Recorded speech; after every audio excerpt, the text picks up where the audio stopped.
Hi hello everyone. इस video के अंदर हम करेंगे external commercial boring. External commercial boring के टॉपिक को अच्छे से समझेंगे। हर एक चीज़ को हम इन डिटेल देखेंगे कि क्या क्या चीज़ें हमें एक्सटर्नल कमर्शियल बोरिंग के अंदर दे रखी है, किस तरीके से एक्सटर्नल कमर्शियल बोरिंग की जाती है, किस सिचुएशन में आप एक्सटर्नल कमर्शियल बोरिंग कर सकते हो, कौन एक्सटर्नल कमर्शियल बोरिंग कर सकता है। ये सारी चीज़ें हम इन डिटेल देखेंगे, तो इस वीडियो को आप पूरा देखना, आपको एक्सटर्नल कमर्शियल बोरिंग का टॉपिक जो है वो अच्छे से समझ आ जाएगा।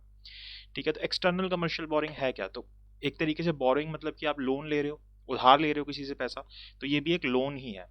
अब यहाँ पे हमें नाम से पता चल रहा है कि एक्सटर्नल मतलब बाहर से हम पैसा लेंगे, तो यहाँ पे क्या है कि ये क्या है, कमर्शियल लोन है। ठीक है, कौन रेज करता है? Eligible resident entities. रेजिडेंट यानी कि जो इंडिया की रेजिडेंट है, वो एलिजिबल एंटिटीज वो ये रेज करते हैं। अब एलिजिबल रेजिडेंट एंटिटीज कौन सी होती है, इसको भी हम डिटेल में देखते हैं।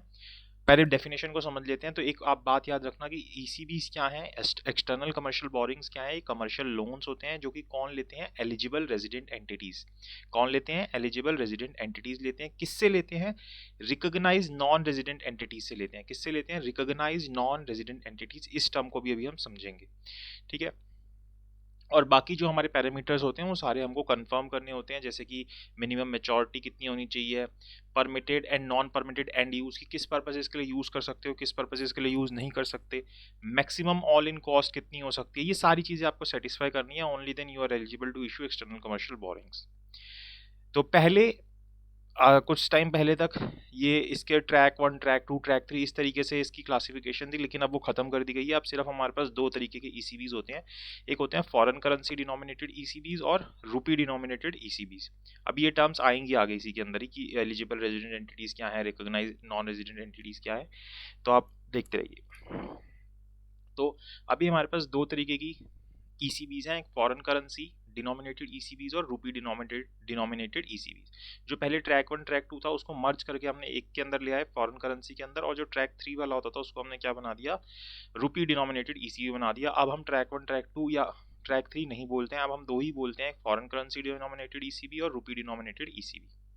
अब नाम से पता चल रहा है कि फॉरेन करेंसी ये डिनोमिनेटेड ईसीबी जो होंगी वो किसके अंदर होंगी? फॉरेन करेंसी के अंदर होंगी। फॉरेन करेंसी के अंदर, डॉलर्स के अंदर, या किसी भी फॉरेन करेंसी के अंदर जो कि कन्वर्टेबल होंगी।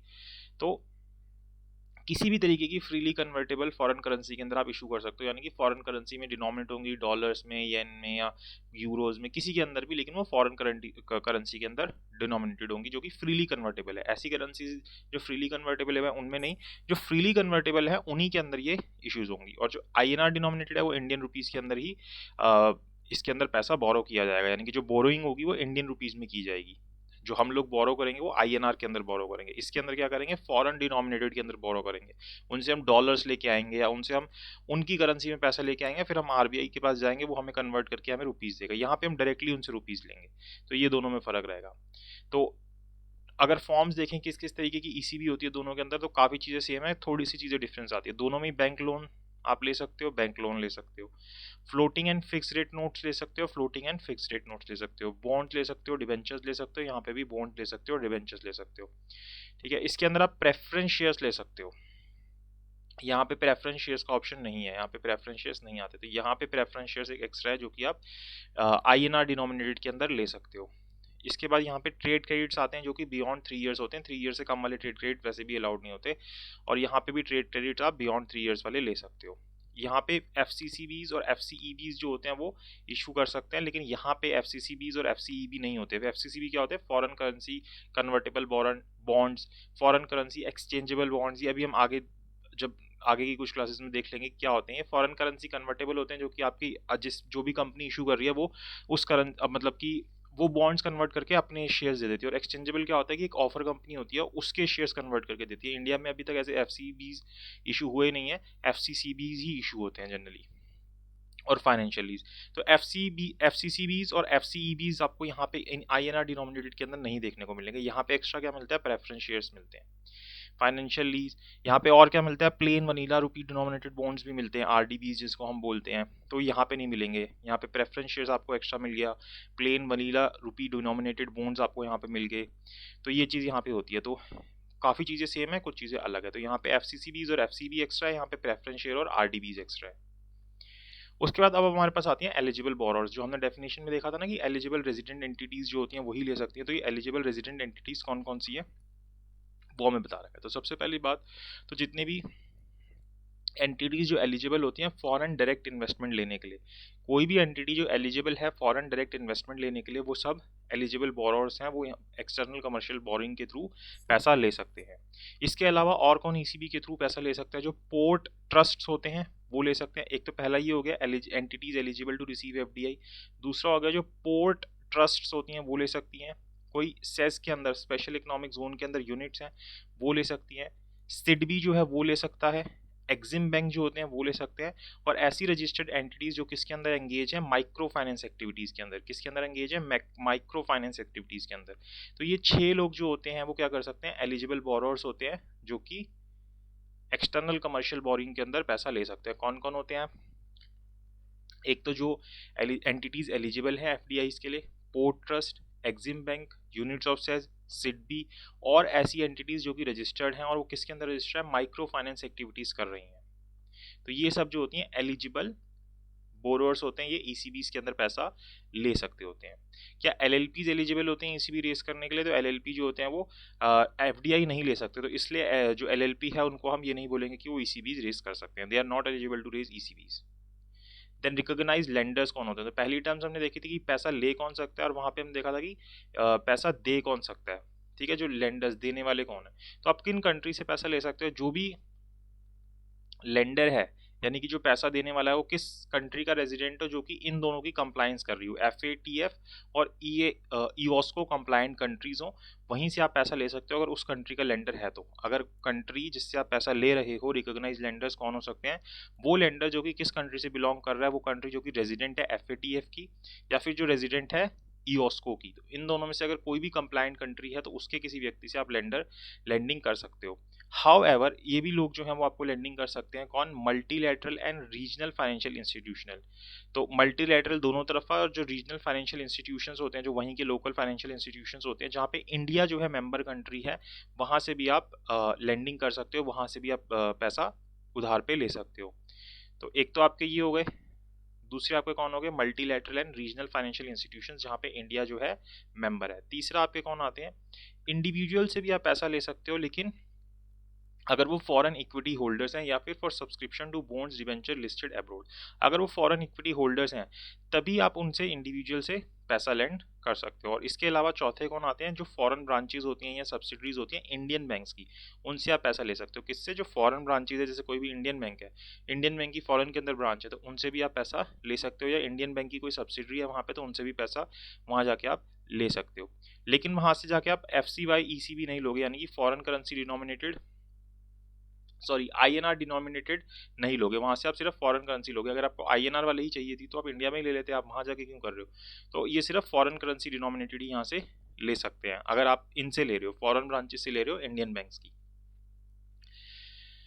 और जो फॉरेन ब्रांचेस हैं सब्सिडीज ऑफ इंडियन बैंक की, उनके ऊपर प्रूडेंशियल नॉर्म्स भी अप्लाई होंगे, लेकिन वो किस चीज़ के अंदर आपको हेल्प कर सकते हैं? Can participate as arrangers, underwriters, market makers, traders for rupee denominated bonds. कि आपको रुपी डिनोमिनेटेड बॉन्ड्स वो इशू नहीं करेंगे, वो आपको देंगे नहीं, लेकिन वो इसके अंदर आपको बाकी चीज़ों में इंटरमीडिएट के तौर पर हेल्प कर सकते हैं। आपके अंडरराइटर बन सकते हैं, मार्केट मेकर बन सकते हैं, ट्रेडर्स बन सकते हैं, ये सब काम आपको अंदर हेल्प कर सकते हैं, लेकिन वो आपको देंगे नहीं। ठीक है। However underwriting bye foreign branches subsidies of Indian banks for issuance of Indian banks will not be allowed. Indian bank के लिए अगर कोई इंडियन बैंक ही कर रहा है इस चीज़ को जाकर, तो उसके लिए भी अंडरराइटिंग की सर्विस फॉरेन ब्रांचेस जो इंडियन बैंक की नहीं दे सकती। तो आपने इतना याद रखना है कि कहाँ से आप पैसा ले सकते हो? ऐसी कंट्री के लेंडर से ले सकते हो जो कि एफएटीएफ और ईओस्को को कंप्लाई कर रही है। मल्टीलैटरल या रीजनल फाइनेंशियल इंस्टीट्यूशन से ले सकते हो जिसके अंदर इंडिया मेंबर कंट्री है। इंडिविजुअल से आप लेंड कर सकते हो जो कि अगर उसके पास फॉरेन इक्विटी होल्डर है अगर वो, और इंडिया के बैंक के जो फॉरेन ब्रांचेस बाहर हैं या सब्सिडरीज बाहर हैं उनसे ले सकते हो, लेकिन फॉरेन करेंसी डिनोमिनेटेड ईसीबीज ही ले सकते हो, जिसके अंदर आप एफसीसीबीज और एफसीईबी नहीं ले सकते। जबकि एफसी जो हम फॉरेन करेंसी डिनोमिनेटेड ईसीबीज देखते हैं उसके अंदर आप एफसीसीबीज और एफसीईबीज भी देखते हो, लेकिन ये वाले आप इंडियन बैंक की फॉरेन ब्रांचेस से नहीं ले सकते। तो ये रिकॉग्नाइज लेंडर्स हो गए। तो ये आपको क्लियर हो गया होगा कि एलिजिबल बोरोअर्स कौन से हैं और रिकॉग्नाइज लेंडर्स कौन से हैं। फिर मिनिमम एवरेज मेच्योरिटी पीरियड कितना है, तो मिनिमम एवरेज मेच्योरिटी पीरियड जो है वो 3 साल का है, कि आपको minimum average maturity period at least 3 साल का रखना है। लेकिन अगर आप मैन्युफैक्चरिंग सेक्टर कंपनीज हो, तो अगर आप USD $50 मिलियन तक उठा रहे हो तो आपका मिनिमम मेच्योरिटी पीरियड जो है 1 ईयर का होगा, और अगर इससे ऊपर है तो फिर आपका minimum average maturity period 5 years होगा। तो ये पीरियड याद रखना है, 3 साल, 1 साल और 5 साल। तो मैन्युफैक्चरिंग के लिए 1 साल और 5 साल है, बाकी सबके लिए कितना है, 3 साल है minimum average maturity period. All in cost ceiling कितनी है, मतलब जितना भी बेंचमार्क रेट है प्लस 4.5%। 450 BPS मतलब 100 BPS जो होता है वो 1% के इक्विवेलेंट होता है, तो 450 BPS मतलब 4.5%। तो बेंचमार्क रेट मतलब जितना भी चल रहा है, जो भी वहाँ पे अपनी कंट्री में जितने पे भी देते हैं वो, जितने भी इंटरेस्ट रेट के ऊपर, उसके ऊपर आप एक्स्ट्रा 4.5% तक मैक्सिमम ऑल इन कॉस्ट लगा सकते हो, उससे ज़्यादा फिर आप लेके नहीं आ सकते। वरना यहाँ इंडिया वाले जाके वहाँ पे हाई रेट पे ले आएंगे, तो इस चीज़ को रोकने के लिए हमने बोला कि बेंचमार्क रेट 4.5% तक ऊपर ला सकते हो, इससे ज़्यादा नहीं लेके आ सकते। और इसके अलावा जो ऑल इन कॉस्ट सीलिंग है पर एनम की, इसके अलावा जो बाकी कॉस्ट है जैसे कि प्री पेमेंट चार्जेस हैं, ये सब चीज़ें जो है वो आपके 2% से ज़्यादा नहीं होनी चाहिए, इसके अबव है ये, ओवर एंड अबव है ये अदर कॉस्ट जो है। तो ये आपकी ऑल इन कॉस्ट सीलिंग है, अदर कॉस्ट है। देन एंड यूजेस यानी नेगेटिव लिस्ट, इन चीज़ों के लिए आप पैसे को यूज़ नहीं कर सकते। जो ECBs लेके आओगे, ECBs के प्रोसीड जो है वो इन पर्पसेस के लिए यूज़ नहीं होंगे। अब जैसे आप ECBs उठा के ले आओ और यहाँ पे रियल एस्टेट एक्टिविटीज़ कर रहे हो तो वो अलाउड नहीं है। कैपिटल मार्केट में इन्वेस्ट कर रहे हो, अलाउड नहीं है। इक्विटी मार्केट में इन्वेस्ट कर रहे हो, अलाउड नहीं है। वर्किंग कैपिटल पर्पसेस के लिए यूज़ कर रहे हो, अलाउ नहीं है। जनरल कॉर्पोरेट पर्पसेस के लिए कर रहे हो, अलाउ नहीं है। किसी लोन को रीपे करने के लिए आप ECB उठा के ले आए तो वो अलाउ नहीं है। और इन सब चीज़ों को करने के लिए अगर कोई लोन देना है तो उसके लिए भी ये अलाउ नहीं है। तो ये सारी नेगेटिव लिस्ट है। कौन कौन सी, रियल एस्टेट में नहीं कर सकते, और किस में नहीं कर सकते, कैपिटल मार्केट में नहीं कर सकते, इक्विटी मार्केट के लिए नहीं कर सकते कि इक्विटी मार्केट में इन्वेस्ट करेंगे जी, इसके लिए पैसा लेके आ रहे हैं। वर्किंग कैपिटल के लिए नहीं ले सकते, ठीक है। और जनरल कॉर्पोरेट पर्पसेस के लिए नहीं कर सकते, रीपेमेंट ऑफ लोन के लिए नहीं कर सकते, और इन सब की लैंडिंग के लिए नहीं कर सकते। तो ये हमारी नेगेटिव लिस्ट है। लेकिन ये जो वर्किंग कैपिटल वाले, ये एक एक्सेप्शन आती है कि एक पर्टिकुलर पर्पस के लिए, वो भी हम आगे देखते हैं। एक्सचेंज रेट क्या होगा, जब आप एक्सचेंज करोगे फॉरेन डिनोमिनेटेड को और इंडियन डिनोमिनेटेड को, तो जो चेंज ऑफ करेंसी जब की जाएगी, जब INR में इसको बदला जाएगा, वो किस रेट पे बदला जाएगा, जो भी डेट ऑफ एग्रीमेंट के ऊपर रेट प्रिवेल कर रहा होगा। जो भी डेट ऑफ एग्रीमेंट था पार्टीज के बीच में, उस दिन जो रेट प्रिवेल कर रहा होगा डेट ऑफ एग्रीमेंट के ऊपर, उसके ऊपर आपका यहाँ पे एक्सचेंज रेट होगा। और इसके लिए क्या होगा, exchange rate shall be at rate prevailing on the date of settlement. तो यहाँ पे क्या होगा, डेट ऑफ सेटलमेंट पे होगा। तो ये आपने याद रखना, ये डेट ऑफ सेटलमेंट पे है और ये डेट ऑफ एग्रीमेंट के ऊपर है। अब हेजिंग प्रोविजन आता है। हेजिंग प्रोविजन यानी कि अपने आप को बचाने की बात हो रही है, ठीक है। तो जब INR डिनोमिनेटेड है, तो INR डिनोमिनेटेड में तो हमें कोई पंगा ही नहीं है ना, कि भाई बाद में अगर कोई INR कम हो ज़्यादा हो, हमें कोई मतलब नहीं, हमने तो INR के अंदर लिया था, हमें तो INR में लौटाना है। लेकिन हमें दिक्कत आती है जब फॉरेन करेंसी डिनोमिनेटेड होते हैं। जब हम लेके आए थे तब तो डॉलर का रेट 70 पे चल रहा था और आज 75 पे चल रहा है। तो जब हम वापस करने जाएंगे तो हमें 75 के रेट से करना पड़ेगा, तो हमें तो 5 की दिक्कत होगी। तो इसके लिए हम क्या करते हैं, हेजिंग करते हैं। यहाँ पे हेजिंग कौन करेंगे, हम लोग करेंगे, इंडियंस, यानी कि जो पैसा ले रहे हैं, बोरोअर हेजिंग करेगा। जिस किस सिचुएशन में, अगर फॉरेन करेंसी डिनोमिनेटेड है। यहाँ पे अगर हेजिंग की बात की जाएगी तो यहाँ पे लेंडर जो है उसको हेजिंग करनी पड़ेगी, क्योंकि उसको INR के अंदर चाहिए, कल को उसको नुकसान हो सकता है। तो जो एंटिटीज ECB रेस कर रहे हैं उनको गाइडलाइंस फॉलो करनी है। जो भी गाइडलाइंस इशू होंगी, अगर कोई इशू होती हैं, जो भी सेक्टरल या प्रूडेंशियल रेगुलेटर्स हैं, जैसे मान लो अगर कोई मतलब किसी भी सेक्टर के, जैसे अब ट्राई, जैसे कम ये जो टेलीफोन कंपनीज कुछ लेके आई, तो ट्राई उसके लिए रेगुलेशन बना देगा हेजिंग के लिए, कि उनको कैसे हेजिंग करनी है। अगर कोई पर्टिकुलर सेक्टर, जिस भी सेक्टर जो भी उनका मतलब जो भी उनको कंट्रोल करता है, तो वो जो सेक्टर का हेड है उनका, मतलब जो रेगुलेटर है, वो उनके लिए बता देगा कि आपको ये इतनी हेजिंग करनी है। लेकिन एक के लिए यहाँ पे हमें बता दिया गया हेजिंग प्रोविजंस में कि जो इंफ्रास्ट्रक्चर स्पेस कंपनीज हैं, इनको 70% हैच करना है। एटलीस्ट कितना करना है, 70% हैच करना है। और एवरेज मेच्योरिटी पीरियड जो है ECB का 5 साल से कम होना चाहिए। एक बारी में हेजिंग जो है वो 1 साल की होगी, फिर वो रोल ओवर होकर नेक्स्ट ईयर की होगी, फिर रोल ओवर होकर नेक्स्ट ईयर की होगी। और ये जो हेजिंग है दोनों चीज़ों के लिए होगी, यानी कि प्रिंसिपल के लिए भी होगी और कूपन के लिए भी होगी, यानी कि जो इंटरेस्ट रेट है उसके लिए भी होगी, कवरेज दोनों के लिए होगी, टेनोर एंड रोल ओवर मैंने बता दिया कि ईयरली होगा, मिनिमम टेन्योर 1 ईयर का होगा फाइनेंशियल हेज का, और फिर वो रोल ओवर होता रहेगा। और दो तरीके की हेज हो सकती है हमारी, या तो नेचुरल हेज हो सकती है या फाइनेंशियल हेज हो सकती है। मतलब सेव कर रहे हैं एक तरीके से अपने आप को, या तो नेचुरल हेज हो सकती है, फाइनेंशियल हेज हो सकती है। नेचुरल हेज का मतलब क्या है और फाइनेंशियल हेज का मतलब क्या है? फाइनेंशियल हेज का मतलब जाके हम फॉरेन डेरिवेटिव्स खरीद लेते हैं कि कल को कोई दिक्कत आएगी तो हमने डेरिवेटिव्स खरीद रखे हैं, उस हिसाब से हम कल को पे कर देंगे। नेचुरल हेज के अंदर मतलब क्या है कि मान लो कि जिस कंट्री में हमने ECBs लेके आए हैं, वहाँ पे कल को हमने $1000 लौटाने हैं, वहाँ पे हमारा कोई प्रोजेक्ट चल रहा था $500 करोड़ का या $500 का, ठीक है, ऐसे एग्जाम्पल के लिए ले रहे हैं। तो अगर आपको नेचुरल हेजिंग करनी है तो ये जो आपका पैसा रियलाइज हो रहा है $500 का, उसी साल होना चाहिए जिस साल आपने इसका एक्सटर्नल कमर्शियल बोरिंग का पैसा लौटाना था। तो आप क्या कहोगे कि ये जो $500 हैं ये सीधा इसके पे कर दिए जाएंगे यहीं से, तो ये आपने क्या किया, नेचुरल हेजिंग कर दी। तो हेजिंग दोनों तरीके की हो सकती है, नेचुरल हेज भी हो सकता है। In lieu of financial hedge will be consider only to the extent of project cash flow revenues in matching currency net of all other projected outflows. तो ये वही बता रहा है कि आपको एट द एंड कितना मिलेगा इस प्रोजेक्ट से। जैसे मैंने यहाँ पे $500 बोला कि मेरा प्रोजेक्ट चल रहा था, उससे $500 मुझे मिलने हैं, तो मैं क्या करूँगा, यहीं पैसा रोक के बोलूँगा कि इसकी इससे पेमेंट कर दी जाएगी, तो मुझे कोई दिक्कत ही नहीं होगी, मुझे वापस इंडियन करेंसी में बदलना नहीं पड़ेगा। तो यही चीज़ इसने यहाँ पे समझाई है, ठीक है। तो आपको फाइनेंशियल तरीके से भी हो सकता है और नेचुरल तरीके से भी हेजिंग हो सकती है। और यहाँ पे ओवरसीज इन्वेस्टर हेज करते हैं, यहाँ पे हम लोग हेज कर रहे थे, यहाँ पे ओवरसीज इन्वेस्टर हेज करेंगे, वो यहाँ के डेरिवेटिव्स खरीदेंगे। वहाँ पे इस सिचुएशन में हम खरीदे थे वहाँ के फाइनेंशियल डेरिवेटिव्स, इस सिचुएशन में ये लोग खरीदेंगे इंडिया के। तो इस तरीके से हेजिंग होती है। Then change of currency of borrowing. तो change of currency of ECB from one freely convertible foreign currency to another freely convertible foreign currency as well as INR is freely permitted. कि एक dollar में था उसको आप येन में बदलना चाहते हो तो आप बदल सकते हो, ठीक है, या INR में बदलना चाहते हो तो बदल सकते हो, तो फ्रीली कन्वर्टेबल होता है। Change of currency from INR to any freely convertible foreign currency is not permitted. लेकिन यहाँ पे ऐसा नहीं होगा, INR में है तो INR में ही रहेगा, इंडियन रुपीज़ में ही रहेगा, उसको आप चेंज नहीं करोगे। लिमिट कितनी है यहाँ पे, आप 750 मिलियंस तक ही, USD मिलियंस तक ही रेज कर सकते हो, ये इसके अंदर कैप है। इससे ऊपर इसके लिए आप रेज नहीं कर सकते एक्सटर्नल कमर्शियल बोरिंग से। 750 मिलियंस का कैप है, ठीक है। पार्किंग अगर आपको करनी है, पार्किंग ECBs प्रोसीड्स अब्रॉड की, अगर आपको ECBs की जो प्रोसीड्स हैं वो अब्रॉड में ही मिल रहे हैं, तो आप अब्रॉड में अगर आप उसको, ये फॉरेन करेंसी डिनोमिनेटेड ECBs हैं, तो आप उसको अब्रॉड में ही पार्क कर सकते हो, वहीं के वहीं पैसे को रख सकते हो।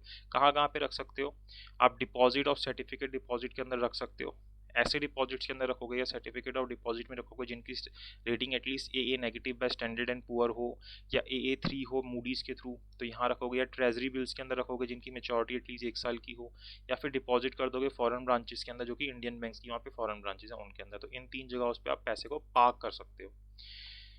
और अगर आपके इंडियन डिनोमिनेटेड है तो आपको इंडिया में उसको पार्क करना पड़ेगा, जो रुपी जहाँ पे आपको रुपी में एक्सपेंडिचर करना है, तो आपको इंडिया के अंदर ही उसके पैसे को रखना पड़ेगा, ठीक है। तो AD कैटेगरी 1 बैंक्स के अंदर आपको रखना पड़ता है उसको, तो ये इसने बता रखा है। और आप इसको ECB प्रोसीड्स को और कहाँ पे रख सकते हो, allowed to park ECB proceed in terms deposit में भी रख सकते हो AD कैटेगरी 1 बैंक के अंदर, जिसकी मैच्योरिटी एटलीस्ट 12 महीने की होगी।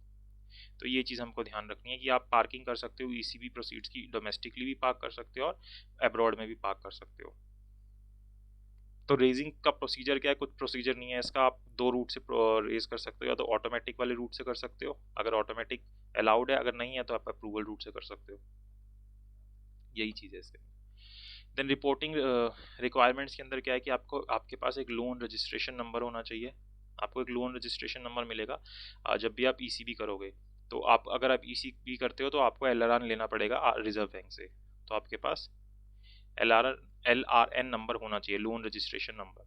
अगर आपकी कोई चेंज होती है टर्म्स एंड कंडीशंस ECB के अंदर, तो आपको ये बतानी है रिजर्व बैंक को, ठीक है। फॉर्म ECB होता है जिसके अंदर आप ये बताते हो 7 दिन के अंदर अंदर जब भी चेंज हुए। मंथली रिपोर्टिंग करनी होती है आपको, इसके अंदर फॉर्म ECB होता है, उसके अंदर आपको इसके अंदर मंथली रिपोर्टिंग करनी होती है। अगर आप लेट इसकी रिपोर्टिंग करते हैं तो आपको इसकी सबमिशन फ़ी देनी पड़ती है। और अगर कोई अनट्रेसेबल एंटिटीज़ होती हैं तो उसके लिए आपको एक स्टैंडर्ड ऑपरेटिंग प्रोसीजर फॉलो करना पड़ता है। आप अपने AD कैटेगरी 1 बैंक को चेंज कर सकते हो, और आपका जो LRN है वो कैंसिल हो सकता है अगर RBI ऐसा करना चाहे तो DSMI जो है वो ये चीज़ करता है। DSMI जो है वो एक रिजर्व बैंक की एक ब्रांच ही है जो ये काम संभालती है। DSMI जो होती है वही जहाँ पे यहीं पे आप सारी फाइलिंग करते हो, यहीं पे सारी चीज़ें करते हो जो उसको हैंडल कर रही होती है। ठीक है, आप इसको रीफाइनेंस भी कर सकते हो ECB को, रीफाइनेंसिंग जो होती है उसके अलाउड होती है, और इसको कन्वर्ट कर सकते हो ECB को इक्विटी के अंदर। ये बात इंपॉर्टेंट है कि ECB को आप इक्विटी के अंदर कन्वर्ट कर सकते होते हो। तो ECB को इक्विटी में अगर आपको कन्वर्ट करना है तो आपको FDI की रेगुलेशंस फॉलो करनी पड़ेंगी। ऑटोमेटिक रूट है या फिर जो अप्रूव रूट है, तो दोनों में से जो भी है उस हिसाब से आपको FDI की पॉलिसीज फॉलो करनी पड़ेंगी। दूसरी बात, आपको जब आप कन्वर्ट करोगे लेंडर की कंसेंट लेनी पड़ेगी, और इसके अंदर कोई एडिशनल कॉस्ट नहीं होनी चाहिए। और सेक्टरल कैप जो है, जितना भी आप इसके अंदर FDI ले सकते थे, वो सेक्टरल कैप जो है एक्सीड नहीं करना चाहिए। तो पहली बात, आपको FDI की पॉलिसी फॉलो करनी है, लेंडर्स की कंसेंट लेनी है, प्राइसिंग गाइडलाइंस जो है उनको फॉलो करना है आपको। इसके बाद आप जैसा भी कन्वर्जन कर रहे हैं, पार्शियल कर रहे हैं, फुल कर रहे हैं, उस हिसाब से आपको RBI के पास, जो रिजर्व बैंक ऑफ इंडिया, उसके पास रिपोर्टिंग करनी है। तो FCGPR फॉर्म होता है, उसके अंदर इसकी रिपोर्टिंग होती है, वो आपको रिपोर्टिंग करनी है।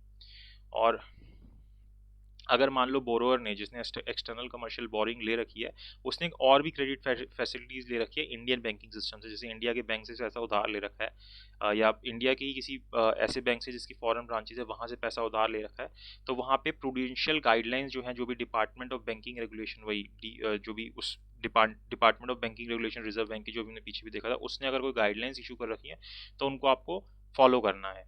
और अगर आपके और कोई लेंडर्स हैं यानी क्रेडिटर्स हैं, तो उनसे आपको कंसर्न लेनी पड़ सकती है। अगर आपने ऐसे रखा हुआ है कि भाई हम अगर कन्वर्ट करेंगे तो हम कंसर्न लेंगे, तो आपको उनकी कंसर्न लेनी है, अदरवाइज आपको उनको इन्फॉर्म करना है कि हम इसको इस तरीके से कन्वर्ट कर रहे हैं।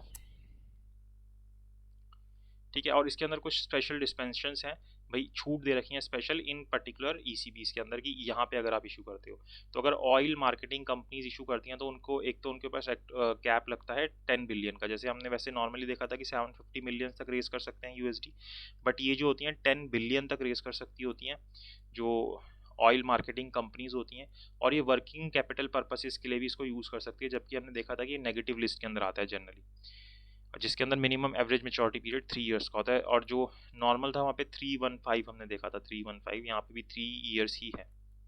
तो ये चीज़ हमें इसके अंदर ध्यान रखनी है। जो ECB फैसिलिटी स्टार्टअप्स की है, ये इंपॉर्टेंट है आपके लिए। तो AD कैटेगरी 1 बैंक्स जो होते हैं वो अलाउ होते हैं स्टार्टअप्स को ECB रेस करने के लिए ऑटोमेटिक रूट से। इसके अंदर क्या कंडीशंस होती है कि अगर स्टार्टअप्स ECB लेना चाहते हैं, यानी कि जो स्टार्टअप्स हैं वो बाहर से जाके ECB लेना चाहते हैं, तो सबसे पहली बात तो वो रिकॉग्नाइज स्टार्टअप्स होने चाहिए। सेंट्रल गवर्नमेंट ने उनको रिकॉग्निशन देनी चाहिए कि ये स्टार्टअप है, ऐसी कोई नहीं जाएगा। सेंट्रल गवर्नमेंट से पहले रिकॉग्निशन लेनी है कि हम स्टार्टअप्स हैं। देन इसकी मेच्योरिटी पीरियड जो है वो भी 3 ईयर्स की होगी। इसके अंदर रिकॉग्नाइज लेंडर्स कौन होंगे, वहाँ पे काफ़ी सारी चीज़ें थी, यहाँ पे कौन होंगे, FATF कंप्लाइंट कंट्री है तो वो रिकॉग्नाइज लेंडर है, वहाँ पे IOSCO, FATF और भी काफ़ी सारी चीज़ें थी, यहाँ पे ऐसा कुछ नहीं है।